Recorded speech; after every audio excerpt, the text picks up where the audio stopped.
الشيطان الرجيم. بسم الله الرحمن الرحيم. ووصينا الإنسان بوالديه إحسانا حملته أمه كرها ووضعته كرها وحمله وفصاله 30 شهرا حتى إذا بلغ أشده وبلغ 40 سنة قال رب أوزعني أن أشكر نعمتك التي أنعمت علي وعلى والدي وأن أعمل صالحا ترضاه وأصلح لي في ذريتي إني تبت إليك وإني من المسلمين. أولئك الذين نتقبل عنهم أحسن ما عملوا ونتجاوز عن سيئاتهم في أصحاب الجنة وعد الصدق الذي كانوا يوعدون. والذي قال لوالديه أف لكما أتعدانني أن أخرج وقد خلت القرون من قبلي وهما يستغيثان الله ويلك آمن إن وعد الله حق فيقول ما هذا إلا أساطير الأولين. أولئك الذين حق عليهم القول في أمم قد خلت من قبلهم من الجن والإنس إنهم كانوا خاسرين. صدق الله العظيم. بسم الله الرحمن الرحيم. السلام عليكم ورحمة الله وبركاته. الحمد لله رب العالمين وبه نستعين والعاقبة للمتقين ولا عدوان إلا على الظالمين. أشهد أن لا إله إلا الله وأشهد أن محمدا عبده ورسوله. Pertamanya kita panjatkan kesyukuran kehadirat Allah Subhanahu wa taala atas izin daripadanya kita dapat bertemu kembali dengan Ramadan pada tahun ini. Sebentar tadi kita telah mendengar bacaan surah Al-Ahqaf ayat 15 hingga 18. Menyelami makna surah Al-Ahqaf ayat 15 hingga ke 16 ini satu topik yang sangat dekat dengan kita sebagai seorang manusia, iaitu keutamaan berbakti kepada ibu bapa dan juga beramal soleh. Seperti yang kita ketahui, setiap manusia dilahirkan dengan bermanan tanggungjawab yang besar, termasuklah salah satunya berbakti kepada ibu bapa dan berusaha mencapai amal soleh yang diridai Allah.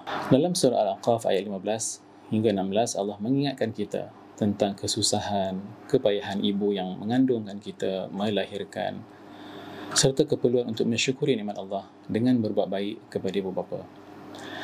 Ayat ini menekankan kepentingan amal soleh yang diterima oleh Allah serta ganjaran yang menanti di akhirat. Pertamanya, keutamaan berbakti kepada ibu bapa seperti yang telah difirmankan dalam ayat 15, kami perintahkan kepada manusia supaya berbuat baik kepada kedua ibu bapa. Ibu bapa yang mengandung dengan susah payah, melahirkan sehinggalah bercerai susu adalah selama 30 bulan. Ayat ini menegaskan tentang kesusahan yang dialami oleh seorang ibu mengandung, melahirkan Dan ini seharusnya menjadi asbab utama bagi seorang anak untuk sentiasa berbakti, ikhlas menghargai ibu bapa. Dalam tafsir Ibn Katsir disebutkan bahawa ketaatan kepada ibu bapa sering digandingkan dengan ketaatan kepada Allah dalam Al-Quran, seperti juga yang disebut dalam surah Al-Isra ayat 23 dan juga surah Luqman ayat 14. A'udzu billahi minasyaitonir rajim. Wa qada rabbuka alla ta'budu illa iyyahu wa bil walidayni ihsana imma yablughanna 'indaka al-kibara ahaduhuma aw kilahuma fala taqul lahumā uff wa la tanharhumā wa qul lahumā qawlan karīmā.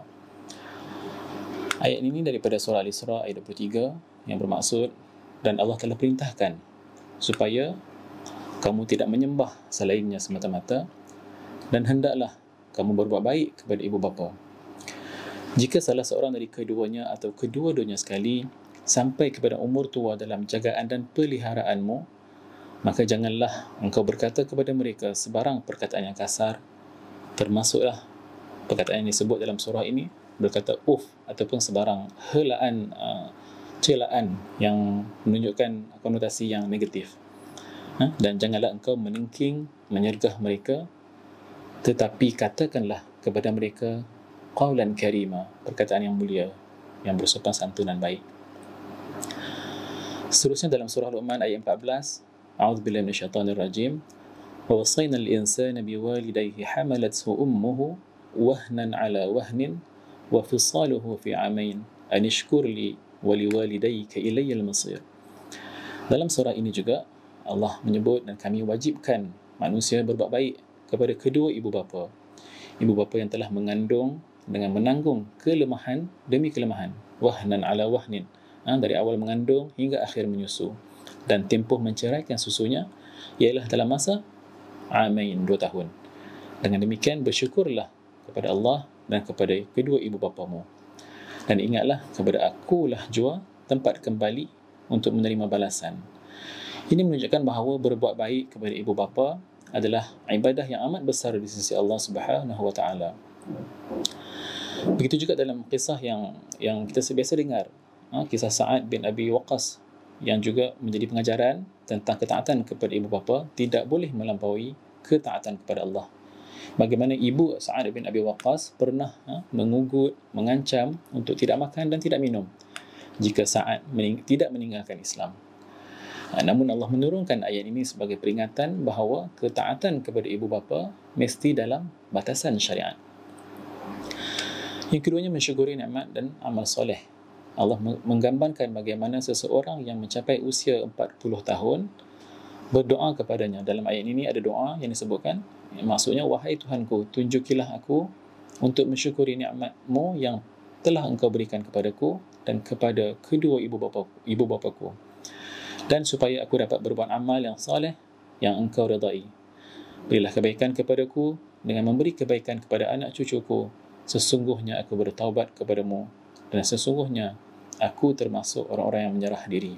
Ini dalam surah Al-Ahqaf ayat 15. Ibn Katsir menjelaskan bahawa doa ini menunjukkan tentang kesedaran seseorang untuk mensyukuri nikmat Allah dan memohon agar diberi taufik untuk beramal soleh. Usia 40 tahun sering kita kaitkan dengan titik kematangan dalam kehidupan, di mana seseorang lebih cenderung untuk mendekatkan diri kepada Allah dan berusaha meninggalkan dosa. Seterusnya, ganjaran bagi orang yang berbuat baik, Allah menjanjikan ganjaran besar bagi mereka yang beramal soleh dan berbakti kepada ibu bapa. Mafhumnya, mereka itulah orang-orang yang kami terima dari mereka amal yang baik yang telah mereka kerjakan dan kami ampuni kesalahan-kesalahan mereka bersama penghuni-penghuni syurga. Sebagai janji yang benar yang telah dijanjikan kepada mereka. Dalam surah Al-Ahqaf ayat 16 ini menunjukkan bahawa sesiapa yang berusaha melakukan kebaikan dengan ikhlas dan mendapat rahmat Allah dimasukkan ke dalam syurga. Ibn Katsir menyebut bahawa ini adalah janji yang pasti dari Allah bagi mereka yang istiqamah dalam amal saleh. Penghormatan kepada orang tua dalam Islam disebut dalam surah ini juga, iaitu ayat 17 hingga 18, di mana berbakti kepada kedua orang tua adalah suatu kewajipan yang sangat ditekankan. Ayat ini menggambarkan dua sikap yang bertentangan terhadap orang tua Yang pertamanya iaitu sikap anak yang derhaka, dan yang keduanya sikap anak yang taat serta bersyukur. Menurut Ibnu Katsir, ayat ini menggambarkan anak yang membantah, membangkang, melawan terhadap nasihat orang tuanya, menolak keimanan dan menganggap hari kebangkitan sebagai suatu yang mustahil. Orang tua dengan penuh kasih sayang mengingatkan anaknya tentang kebenaran janji Allah, tetapi anak tersebut tetap dalam keingkaran. Sikap ini termasuk dalam bentuk satu durhaka ataupun derhaka yang terbesar dalam Islam. Bagaimana tidak mentaati kepada seruan ibu bapa. Akibat daripada derhaka ini, Allah seterusnya menyebut dalam ayat 18, mereka itulah orang-orang yang telah pasti ketetapan azab terhadap mereka bersama umat-umat yang telah berlalu sebelum mereka daripada golongan jin dan manusia. Sesungguhnya mereka adalah orang-orang yang rugi. Ibnu Katsir menjelaskan bahawa orang yang bersikap derhaka terhadap orang tua ini dan menolak kepada kebenaran akan termasuk dalam golongan orang-orang yang binasa, sebagaimana umat-umat yang terdahulu dihancurkan akibat keingkaran mereka kepada Allah Subhanahu wa taala. Di sudut pengajaran daripada ayat ini, kita boleh tengok pertamanya keutamaan berbakti kepada ibu bapa dalam menjaga perasaan mereka dan kebajikan mereka. Keduanya, kita perlu bersyukur kepada Allah Subhanahu wa taala dan kepada ibu bapa sebagai salah satu tanda keimanan yang kuat.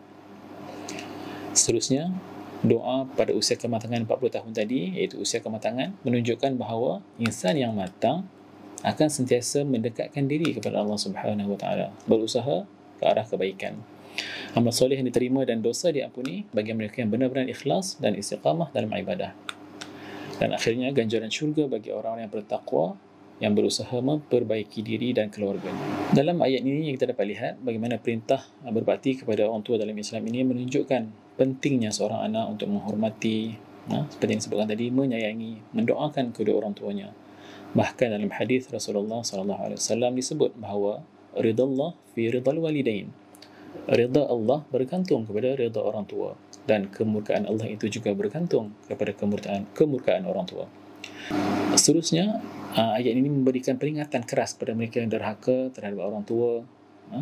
Namun Islam sangat memuliakan mereka yang berbakti, yang menyantuni kedua orang tuanya dengan janji pahala yang besar dan pengampunan daripada Allah Subhanahu wa taala. Oleh sebab itu, kita sebagai Muslim, sebagai seorang anak, harus sentiasa menghormati, menyayangi kedua orang tua kita, tidak mengabaikan perintah Allah dalam hal ini. Secara keseluruhannya, kita dapat simpulkan bahawa ayat-ayat ini mengingatkan kita tentang perjalanan hidup manusia dengan penuh dengan tanggungjawab. Pada masa yang sama, kita tidak lupa kepada ibu bapa kita yang telah banyak berkorban, dan kita harus menghargai mereka dengan sepenuh hati. Kita juga perlu bersyukur pada nikmat Allah, berusaha melakukan amal soleh dan memohon agar keturunan kita menjadi orang-orang yang beriman. Seperti mana doa-doa yang dianjurkan dalam Islam, Rabbi habli minas salihin, Rabbi ja'alni muqimas salah wa min dhurriyyati, Rabbana hab lana min azwajina wa dhurriyyatina qurrata a'yun waj'alna lil muttaqina imama, dan lain-lain lagi doa. Marilah kita bermuhasabah, refleksi diri. Mudah-mudahan janji syurga yang disebutkan dalam ayat ini dapat menjadi milik kita bersama, insya-Allah. Marah itu mudah, sabar itu indah. Santunilah ibu ayah. Wallahu ta'ala a'lam. Aqulu qawli hadha wa astaghfirullah al-azim li wa lakum. Wassalamualaikum warahmatullahi wabarakatuh.